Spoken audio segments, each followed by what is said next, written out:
¿vale? Voy a dar para mí porque igual de esto puedo sacar algo, ¿vale? Bueno, lo que decía, el tema de repasar aquí las prácticas que vamos a hacer luego en la calle de manera teórica es cojonudo, porque aparte de que nos centramos en los aspectos teóricos de la propia intervención, cuando salimos fuera es que prácticamente no hace falta ni hablar, va todo rodado, ¿vale? Entonces vamos a ver el tema de incendio en el interior, ¿vale?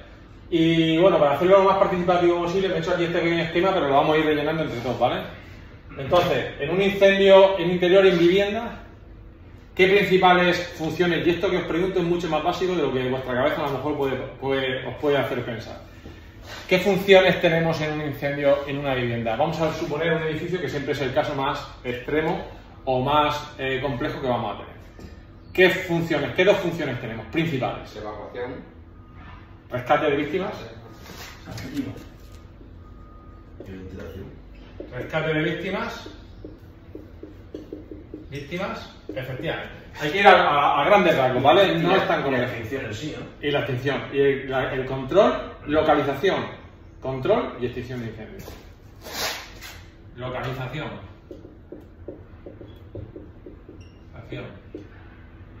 Control y extinción. Extinción y incendio. Que aquí también se podría ver puesto lo mismo, localización y rescate de víctimas. Porque primero tenemos que localizarla y luego rescatarla, ¿vale? Puede parecer muy obvio y tal. Tenemos esas dos funciones claras, ¿vale? Y entre esas dos funciones, que en muchas ocasiones se pueden solapar perfectamente, ¿cuál es la prioridad máxima? La prioridad absoluta. El rescate de víctimas, ¿no? Rescate de víctimas. A veces, una cosa puede requerir otra, ¿vale? Para poder localizar y rescatar a las víctimas, a lo mejor tienes que hacer previamente una localización, control de un incendio. Pero tenemos que tener claro siempre que si hay víctimas atrapadas, esa localización y ese control de fuego no va a ir encaminado como de manera prioritaria a la extinción del fuego, sino a la rescate de víctimas si tenemos víctimas atrapadas. ¿Vale? Entonces siempre la prioridad es el rescate. Siempre es el rescate. Esto que estamos hablando puede parecer muy obvio, pero por obvio que parezca, es bueno repasarlo porque luego en la situación real hay estrés, hay tensión, hay nervios, hay ansiedad. Y puede parecer una tontería, pero a veces estas cosas no están tan claras, ¿vale? Podemos ver ahora mismo que un rescate siempre va a ser lo más prioritario y está muy claro, pero luego hay que llegar al sitio, el fuego, si ha roto por fachada, si es un fuego un poco aparatoso, nos puede un poco nublar, ¿vale? Y tenemos que tenerlo claro y por obvio que parezca, no está más repasado. Entonces, llenamos un incendio en un edificio. El caso más extremo que tenemos es el de una vivienda. Vale, pues yo diferenciaría entre tres sectores distintos. ¿Qué sectores distintos creéis que tenemos en un incendio de este tipo? Estamos hablando de una vivienda unifamiliar, una casa, ¿no? En un edificio aquí tenemos un fuego, ¿vale? Lo azul es el humo. Tenemos un fuego que además ha roto por fachada, ¿vale? Y tenemos la vivienda inundada, tenemos hueco en la escalera y tenemos aquí otra vivienda porque han abierto aquí esta puerta, se han puesto nerviosos y tenemos también humo ahí. Entonces tenemos este incendio tipo, ¿vale? Que además es bastante habitual, ¿vale? ¿Qué sectores tenemos? Tenemos tres sectores perfectamente diferenciados para mí. Tres. ¿La zona de intervención? ¿Qué sectores ves aquí? ¿En qué sectores puedes dividir esta escena? Está el incendio en sí, donde va el humo y donde tú entras, por así decirlo. Como la zona de acceso, que sería la escalera. No voy por ahí. José Luis. Que no sabes. A lo mejor tenéis que tener en cuenta que yo voy por un sitio y es normal, vosotros a lo mejor. Yo diferenciaría tres zonas perfectamente delimitadas, que eso es lo que va a marcar también nuestra actuación. Una zona sería de aquí hacia abajo. La zona libre de humo. La zona libre de humo. Esta es la que menos me preocupa. ¿Vale? Vamos a llamarle primer sector. Primer sector. ¿Vale? Zona libre de humo. Primer sector. Una segunda zona. La zona de incendio. De aquí hacia arriba. De aquí hacia arriba. Segundo sector. Es la zona que bien está inundada de humo o es susceptible de estar inundada de humo. La zona que se ve afectada por el humo. Segundo sector. Y tendría otra tercera zona. Pero ¿cómo? La fachada, la zona exterior, la zona de puerta. Todo lo que es la zona exterior. Tercer sector. ¿Vale? Tercer sector. Vale. Tenemos tres sectores. Este no me preocupa. Este, digamos, que es, bueno, un sector que incluso podríamos obviar porque aquí, en principio, esto no nos va a dar trabajo. O sea, aquí no tenemos nada que hacer. ¿Vale? No hay una tarea que desempeñar aquí, me refiero. No hay que hacer localización de víctimas, bueno, porque aquí en principio esto está libre de humo, no hay que hacer localización y rescate de víctimas. Si una persona del primer piso sale, va a salir. ¿Vale? Tampoco tenemos el incendio, aquí no hay nada que hacer. Pero en estos dos sectores hay tres cosas que hacer. O se nos pueden dar tres situaciones que se pueden solapar perfectamente. ¿Qué tenemos que hacer aquí? ¿Qué dos posibles cosas podemos hacer aquí? Pues cerrar la puerta de acceso, ¿no? Ciñéndonos a esto. Rescate, localización y ventilación. Pues ventilación y rescate. Aquí podemos encontrar víctimas atrapadas. Sí. Vale. En esta zona tenemos el incendio, Sí. con lo cual en esta zona lo que vamos a hacer, La extinción. La extinción. esto va a ser seguro y esto va a ser posible. ¿Vale? Y luego tenemos la zona exterior. La zona exterior, ¿qué se nos puede dar de todas estas cosas? Principalmente el rescate de víctimas. Aunque también se puede incidir en esto con el ataque transicional. Entonces, a mí lo que me interesa es lo siguiente. Es que sepamos que tenemos estos tres sectores perfectamente diferenciados y que dentro de los sectores en los que podemos tener que hacer algo, se pueden dar tres cosas a la vez. Podemos tener personas atrapadas aquí, y el incendio obviamente que lo vamos a tener aquí. Podemos tener que hacer tres cosas a la vez. Y nosotros con la dotación que tenemos en el Parque Yecla podemos hacer dos. Por ejemplo, tenemos víctimas atrapadas en fachada, no tenemos víctimas atrapadas aquí, pero tenemos el incendio. Podemos hacer un grupo de rescate y un grupo de extinción. ¿Vale? Los dos que van en el AVE serían el grupo de rescate exterior y los tres que van en el primer vehículo sería el grupo de extinción. Si tenemos, por ejemplo, no tenemos personas atrapadas en fachada, pero tenemos personas atrapadas aquí y tenemos el fuego, lo mismo, podemos hacer un grupo de rescate y un grupo de extinción.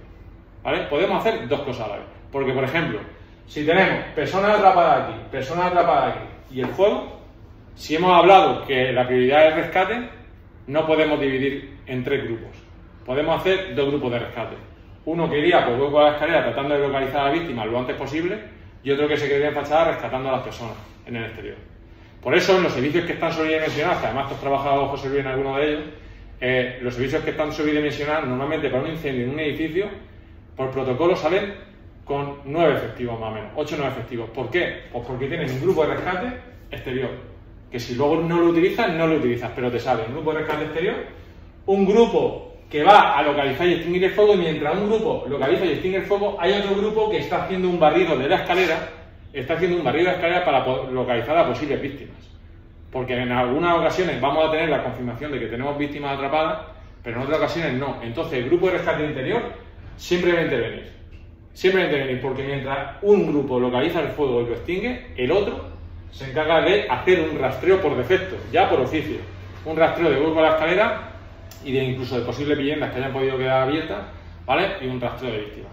Entonces los servicios grandes normalmente cubren esas tres parcelas. Nosotros podemos cubrir dos. Imaginaos lo pillados que van en los parques locales, que solamente pueden hacer una cosa. O rescatas por fuera, o rescatas por dentro, o localizas y extingue el fuego.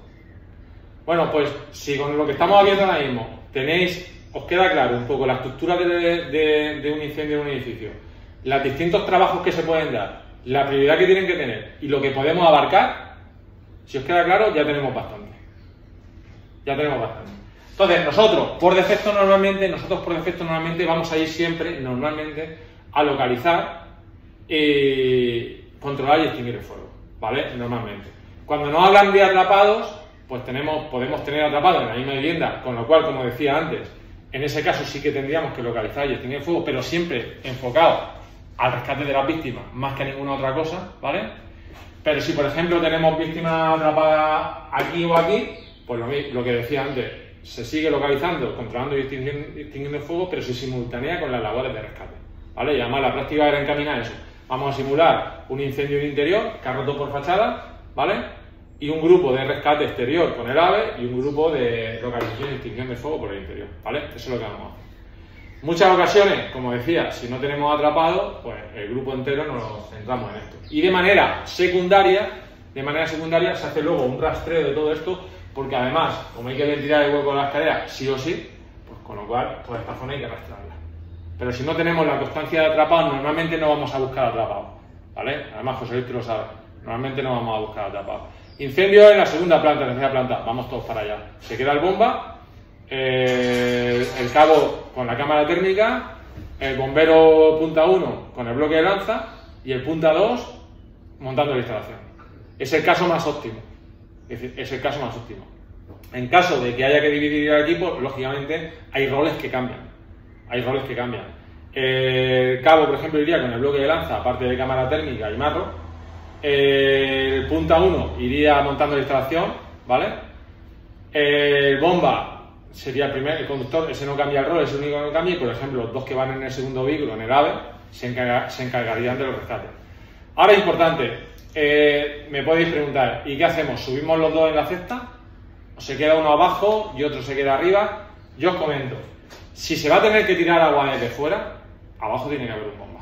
O sea, si con el AVE se tiene que tirar agua desde fuera, por ejemplo, el fuego ha roto en fachada, es evidente que se va a tener que tirar agua desde fuera. Pues obviamente se tiene que ir un bomba y un bombero sube. Solo sube uno, ¿vale?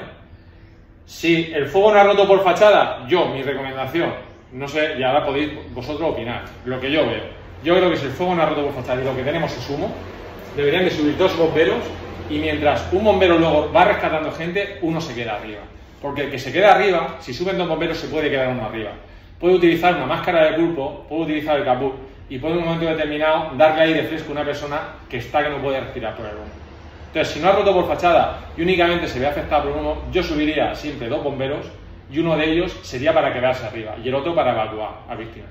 Ya sabemos que un bombero puede montar a dos personas y ya va a la cesta justa, pero las puede montar, ¿vale? Pues el otro bombero se queda arriba. Imaginaos que hay una tercera persona atrapada. Pues puede estar con la máscara de pulpo, puede estar con el capú asistiéndole y dándole aire, ¿vale? Y eso a veces lo hemos visto, que son personas que están atrapadas en su balcón, que no pueden evacuar, que simplemente solamente están viéndose afectadas por el humo, no por el fuego, y en ese caso, un bombero hay que le pueda permitir respirar aire fresco, le salva la vida, ¿vale? Sí. Y en ese caso, pues si los dos bomberos dejan el agua arriba en carga. ¿Cómo, perdón? Si suben los dos bomberos, sí. No han roto por fachada y suben los dos bomberos en la cesta. Sí. Tú das agua a la cesta, dejas el agua, porque lleva una llave de paso, no para abrirla a la se puede, lo que tú dices tiene lógica, por si una vez arriba necesita el agua. Yo más que hacer eso, yo recurriría al bomba del primer vehículo. Necesitamos agua, danos agua. Es que lo que tú dices, tú ten en cuenta que tú tienes una columna seca, que se va a estar desplegando a la vez que tú tienes la presión. Luego lo puedes bajar el brazo. Lo puedes bajar, pero tendrías que tener abierta la salida del monitor. Yo qué sé, es una movida. Yo recurriría más al conductor del primer vehículo, que para eso están las comunicaciones, ¿vale? Que dejarte la bomba en carga y que luego con un sistema que se está moviendo y tal, y sin tener acceso a la llave de purga, es que es una movida. Tú piensas que si tú en un momento determinado, tú haces eso, y tú despliegas el AVE, y luego resulta que tienes que recoger un poco porque te has pasado desplegando, tienes que recoger. Tienes que abrir la salida del monitor para que no te reviente la columna seca. Es un riesgo demasiado grande. A ver, si hay un monitor, pero igualmente te está dando agua para arriba, entonces, porque por el monitor sale más que llega, ¿no? Por eso, ¿no? Claro. Entonces, por eso podrá sí, puedes recoger, pero yo recurriría más a... Si te has roto por fachada, un tío abajo. Porque voy a tirar agua sí o sí. Porque puede empezar a hacer el ablandado, puede empezar a hacer ataque transicional y tal, que ahora hablamos de ello, ¿vale? Sí o sí. Que no ha roto por fachada y tengo humo, yo subiría con dos tíos, uno se me queda arriba asistiendo a posibles víctimas y el otro haciendo los rescates. Yo creo que esa sería la manera correcta de actuar. Y si en un momento determinado hace falta agua, escucha, abajo hay uno. Es que abajo tenemos un bombero, ¿vale? Y el bomba está para eso, ¿vale? El bomba no solamente está para dar agua al primer vehículo, el bomba en un incendio industrial también tiene que montar una línea de abastecimiento, por ejemplo. Tiene que montar una línea de abastecimiento, con lo cual en el segundo vehículo tiene que actuar también. Oye, ¿por qué en una vivienda no puede actuar? En el segundo vehículo, ¿vale? Tenemos que tener un poco en la mente de que no son roles cerrados, Nosotros no hacemos roles cerrados. Roles más cerrados son un parque en el que salen 12. Ahí sí que tienen funciones mucho más. Pero 5, aunque tenemos músculo y tenemos capacidad de mover la guardia y podemos mover la intervención, en un momento determinado hay que moverse, ¿vale? Hay que moverse, hay que estar vivo, ¿vale? Hay que estar vivo y en un momento determinado podemos tener que hacer más cosas de las que inicialmente hacemos. ¿Vale? Gracias, ¿tú algo? No. Vale. Yo quiero hacer una pregunta. Que volviendo a lo de suben 2, cuando hay uno solo para rescatar. Sí. Suben 2 y hay 2 víctimas arriba, 2 personas. Sí. ¿No sería mejor en vez de bajar una y quedarse el segundo bombero con otra, que bajen las 2 personas y bajen 3 y el bombero se quede? Ya, pero como 3 sí puede, digo, baja un bombero con 2 víctimas y el otro se queda. Como decía antes, esto depende de lo que te encuentres. Vale. Depende de lo que te encuentres. Yo creo que si no hay una urgencia bestial, se queda un bombero con la otra víctima y aseguras la bajada, porque con 2 no se te va a bloquear. Con 3 es un poco más tarde. Y si hay una urgencia bestial, pues escucha, dejas al bombero que va equipado allí, pues en el lugar más seguro que puedas, porque 4 sí que no van a bajar, y te vas a las 2 víctimas. Vale. Entonces, las tareas, por ir un poco contando, se nos pueden dar 3. Se nos pueden dar 3 simultáneamente. El incendio, que se nos va a dar siempre. El incendio se nos va a dar siempre y luego rescate 1 y rescate 2. Lo que decía, nosotros podemos abarcar 2 cosas, porque podemos hacer solamente 2 binomios. Tenemos un bomba, que el bomba sí o sí tiene que estar ahí, y podemos hacer 2 binomios. ¿Vale? No podemos hacer más. ¿Vale? Podemos acceder a afrontarlos. Entonces, podemos afrontar 2. 2 simultáneamente. 2 simultáneas. Vale. Pues mira, esto parece lo que decía, cosas muy obvias, pero de tener esto en tu cabeza y tener esto un poco estructurado en tu cabeza, no tenerlo hay un mundo, ¿vale? Sobre todo cuando estás en la calle, lo que hablamos, con esa tensión, con ese estrés y con esa historia. Vale. Luego, en la práctica lo que decía, vamos a simular un incendio en la última planta, en la azotea no, en la última planta de la torre, ¿vale? Ahí tenemos que controlar el fuego, ¿vale? Tenemos que localizarlo, controlarlo y extinguirlo. Y vamos a hacer un ataque interior, ¿vale? Y un ataque exterior también, en este caso vamos a suponer que ha roto por fachada y tenemos que hacer también un ataque por fuera, ¿vale? Atacamos por dentro y por fuera, ¿vale? Y también pues hay un rescate y tal. Pues luego si queréis, uno de los que ha subido por dentro pues se monta en el AVE y es el que hemos rescatado, ¿vale? Y luego, esto sería para fuegos que han roto por fachada. El ataque transicional. El ataque transicional es súper útil. Y lo que he estado viendo en los últimos días, que me he informado un poquito porque tenía claros un poco los conceptos, pero he estado viendo un poco alguna cosa más. Y se establece ahora mismo, en este momento más, como una manera previa de atacar que el ataque transicional se está utilizando más como un ataque previo que como un ataque simultáneo con el interior. Claro, eso se debería hacer. Se utiliza de manera previa para mejorar las condiciones de los que luego entran. Aparte, que mejora las condiciones de vida de los que pueden estar atrapados. Entonces, es un ataque previo, el ataque transicional. Y hay que tener en cuenta que tenemos que tener 3 premisas básicas muy claras, ¿vale? Que serían vosotros mismos, yo creo que las sabéis. El ataque transicional. ¿Sabéis más o menos qué consiste y cómo se hace? Sí. Venga. Un disparo a chorro normalmente desde fuera hacia el balcón, sobre el techo en dirección diagonal. Empezamos por partes. Primero, chorro. ¿Qué tipo de chorro? Compacto. Vale. Chorro compacto. Eso es súper importante. Chorro compacto. Lo más sólido posible. Sí. ¿Vale? Luego, ¿sobre qué? Sobre el tejado, o sea, Sobre el techo. Sobre el techo Sobre la planta. Lo que buscamos con esto es como si tuviéramos un rociador automático. Para que pues, sea chico. Efectivamente. Entonces, una vez que ya choca arriba, ¡pam! Y luego otra premisa básica que hay que tener. Era que hago pulsaciones. Tampoco muy largas, pero tampoco pulsaciones cortas, ¿no? 5 segundos, 4, 5 segundos, 4, 5 segundos. 4 o 5 segundos.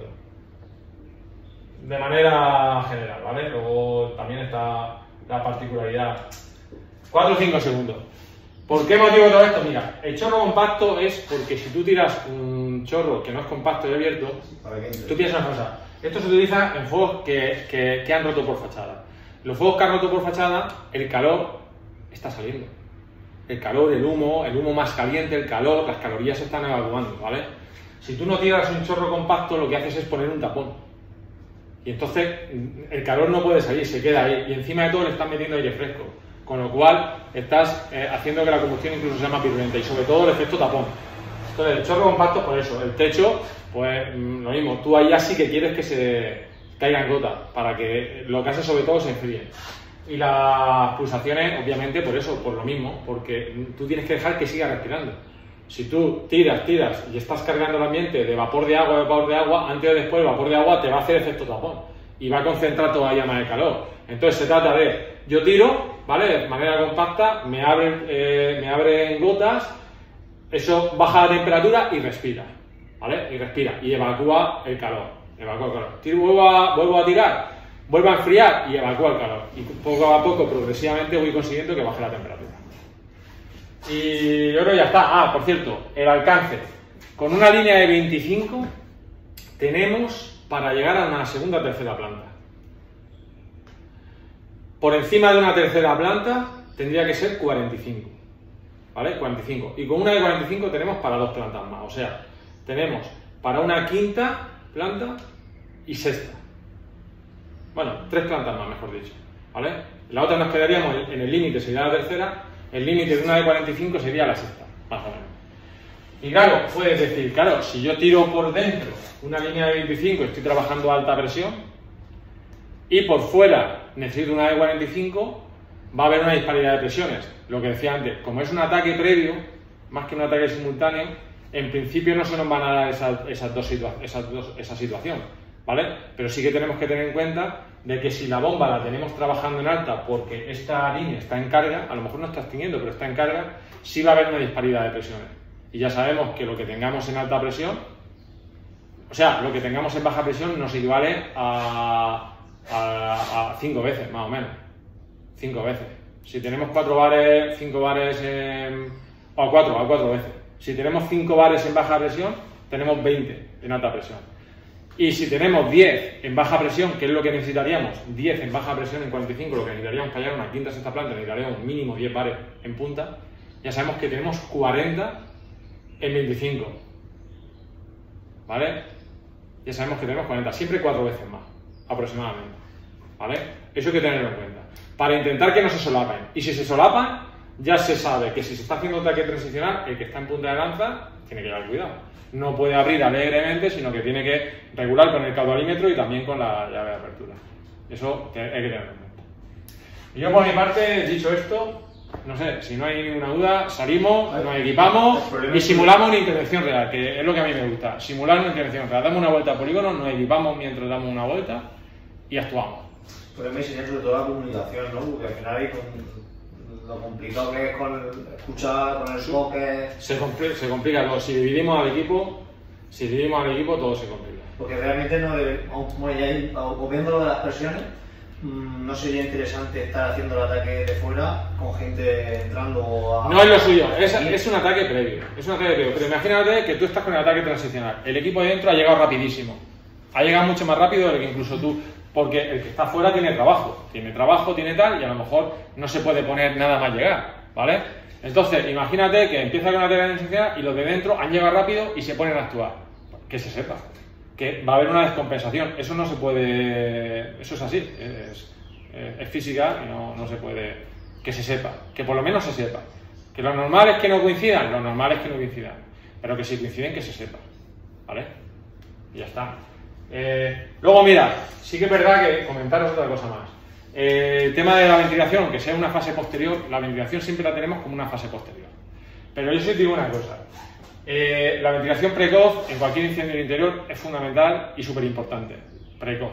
Pero claro, la ventilación precoz quiere decir que la pongas, o es ponerlo lo antes posible. Pero ¿en qué fase? Normalmente cuando localizas y el incendio sabes que lo vas a controlar. O lo tienes controlado o lo vas a controlar. Ahí ya puedes iniciar la ventilación. Pero yo os comento, que el otro día lo comentaba cuando también hacía esta práctica. Si yo tengo un fuego que ha roto por fachada y que tengo claro que está respirando, o sea, que hay un flujo de aire fresco que está entrando y un flujo de aire caliente y de humo caliente, de calorías que está saliendo, yo no lo he hecho todavía, pero si lo ves claro, si el mando lo ve claro, se puede entrar con aire a favor ya. Es arriesgado, un poco arriesgado, pero si eso lo haces y sale bien, mejoras muchísimo las condiciones de... Claro, pero si estás con aire a favor realmente no...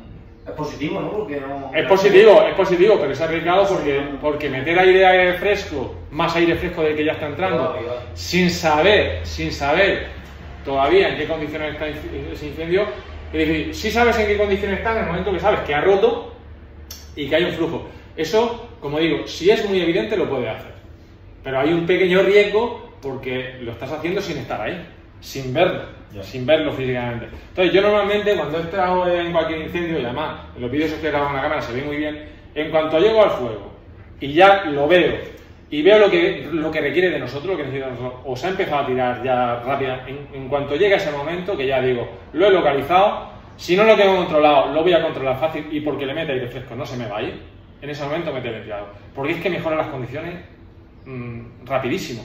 En el momento que tienes que pone la ventilación de manera precoz y tiene una salida, el humo tiene una salida, mejora rapidísimo. Por eso digo, si ya tienes una salida asegurada y el fuego está respirando, aunque a la ventilación pueda parecer una tarea posterior, si tienes la seguridad, certeza de que hay un flujo de aire fresco, o humo caliente y calorías, puede convertirse la ventilación en una tarea inicial. Pero tienes que tenerlo claro. Pero bueno, que sepáis que esa posibilidad existe. Y que, aunque no se haga de entrada, porque para eso tienes que tener mucha certeza, sí que es verdad que lo más precoz posible, porque mejora mucho las condiciones.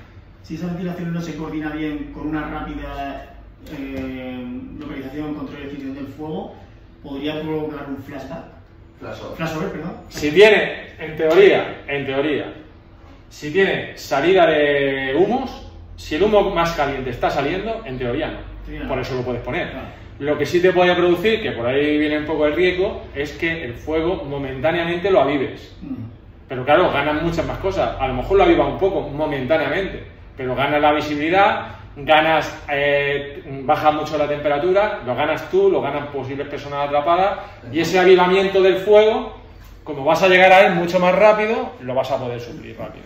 Entonces, si una duda que tengo yo es que si tú, por ejemplo, te das un incendio, vamos a decir, bueno, sí, de una vivienda, de un piso, y tú entras y no hay una ventilación nula, está todo puro por el humo, y tú ves una ventana, ¿rompería la ventana o abriría la ventana para crear ventilación? En ese caso sí o no. Depende de dónde esté la ventana, pero en principio lo que urge es abrir una salida al humo.